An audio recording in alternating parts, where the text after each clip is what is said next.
you You seem, I admire the fact that you're so diligent about, getting to know your dad's sort of Mhm. upbringing and the way that he thinks. Mhm. Were there any moments in your conversations with him that really stood out where you're like, wow, I didn't really know about that, or wow, that's Right. exactly like me?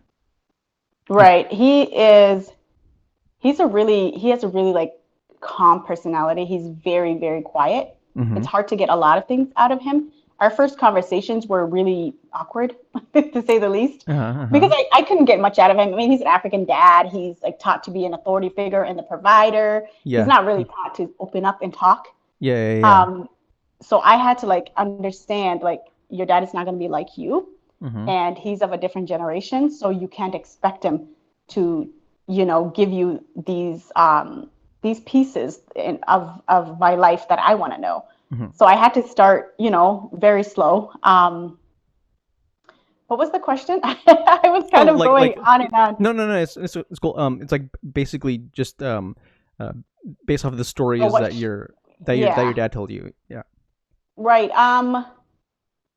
I think what really surprised me was because I've never known him to be a violent person. He's very calm and like quiet.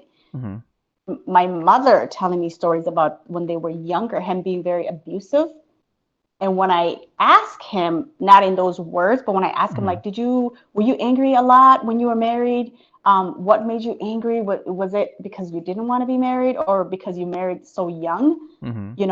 I heard you were really angry when you were younger. Like he would admit to that. And that was shocking to me because even though it's coming from my mom, it's not going to be the exact same story. Correct. So that's kind of how I went about that. And that was really, when I heard from her, I was very shocked because number one, I never knew that about him.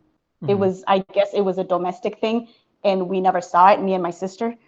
And it's really sad, like when she was telling me about it. And then when I asked to kind of not confirm it, but to get his side of it, just, how sad he was about that because that's not who he is today. He was a young guy who was put in this situation and didn't know how to be a husband, didn't know how to handle that. Mm-hmm. So he was very angry.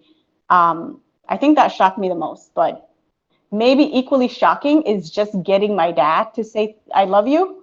Yeah. Like at the end of the conversation, I always say, I love you, dad. Say it back. And he's And like, at first, he wouldn't say it back. Like, uh-huh. first few conversations, Uh-huh. he was like, well, you know how you love your son? I'm like, yes. She's like, I love you the same way. I'm like, why do you have to go around it? He said He was it's like going around it. he wants to say He's everything around that phrase, but Yeah. And I'm like, Dad, say it back. I'm like, say I love you too. Like say it yeah. back. And then he just kept saying, I feel that you know how I feel about you.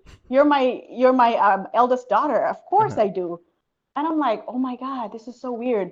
But then it didn't occur to me that that's not normal for them to do. It's not a normal thing for them to say I love you to their children. Mm-hmm. I mean, some people do, but older generations don't. I think they say I love you through providing, through being a Yeah. stern parent, through, Yep, yep. you know, kind of pushing them towards what they think will be a better life for them. I think those are their ways of kind of saying, but they don't directly say, oh, I love you. Yeah, I've written about how one of the reasons why so many people of color are super defensive about like cultural appropriation of food or disrespect of food is because for Hmm. a lot of us we grew up um, in households where our parents didn't necessarily say I love you. I mean, for my family, my mom was pretty open about that, but like food was always the way that you showed someone that you love them, and that Hmm. food was the way that you showed that you cared.